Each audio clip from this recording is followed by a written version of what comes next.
Hi, I'm Doug Lehman, Video Brand Ambassador, breaking it down in layman's terms for Barb Giamacco and your social-centered selling moment of the day. Implementing a social selling strategy. Will it guarantee you more qualified prospects, better lead generation, increased sales, and generate more revenue? Will it? The answer is, well, it depends. And this leads me to a blog post from Barb Giamacco on the topic of implementing social selling, implementing a social selling strategy. Now, Barb gets into a lot of detail about where social selling fits in with the overall landscape of the sales process. And we're going to bring Barb on later on in this video for her own insight. But I'm going to lay it out to you in layman's terms. Now, Barb's blog post starts out with a quote from another sales blog. And I'm going to read this to you quickly. I know reading is fundamental. Text and audio is not as engaging as video, but bear with me because we're going to share some insights on this quote from a blog post. The correct implementation of social selling gets your team appointments inside targeted prospects. These meetings are net new sales opportunities you wouldn't have had otherwise. This drives an increased number of qualified buyers of your product into your funnel. Your team sells more and revenue increases. That's a pretty bold statement on social selling, as it pretty much takes over the whole sales process from lead generation, qualifying prospects, increasing revenue, and generating more sales. Now, in layman's terms, I want to attack this quote in several different ways. First of all, does social selling guarantee new net meetings, getting the appointment? Well, it helps, and it does depend on that. Depends on the quality of the sales rep. You may have the best social profile with your company. Your individual sales reps may be leveraging LinkedIn, Facebook, Twitter, all the social channels to engage customers. And they're actually engaging and looking for trigger points online to qualify prospects and to engage prospects and share value. But at the end of the day, it all lies with the sales rep. Does the sales rep have the ability to pick up the phone or do a presentation to get the meeting? Social and social networking sites and tools can only take you so far. Does implementing a social selling strategy increase the number of qualified prospects and buyers in your sales funnel? It depends. But first of all, let's talk about qualifying prospects.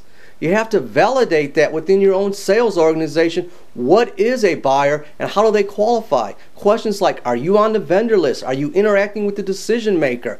Is this an opportunity worth pursuing? Now, this all goes on with the sales rep. They have to determine that. Social networking sites and tools can help, but at the end of the day, the sales rep has to make the decision on qualifying valid prospects. To sum it all up in layman's terms, social selling, social is a tool in your toolbox. It's an enabler in the sales process. It fits in sales, especially with today's buyer and the shift in how today's buyers buy. Now, I'm going to bring out Barb Giamacco, the voice of reason, to have her share her own insight on implementing social selling as part of the sales process. Barb? Well, thanks, Doug. I think you did a pretty good job of summing it up in layman's terms, and always appreciate you helping me get the message out about what we believe social selling is really all about. You did a great job articulating what I absolutely believe. First of all, it doesn't really matter how well crafted that LinkedIn profile is.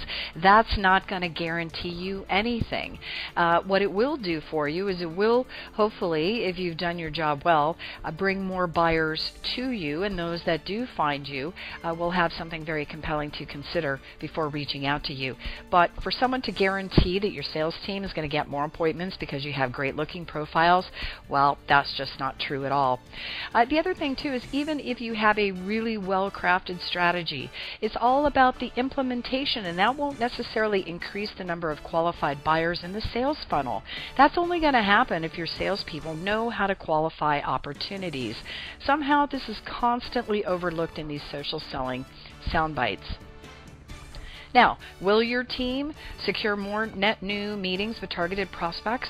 Well, there's a high likelihood that they will.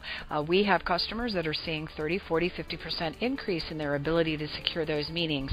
Again, though, technology only enables.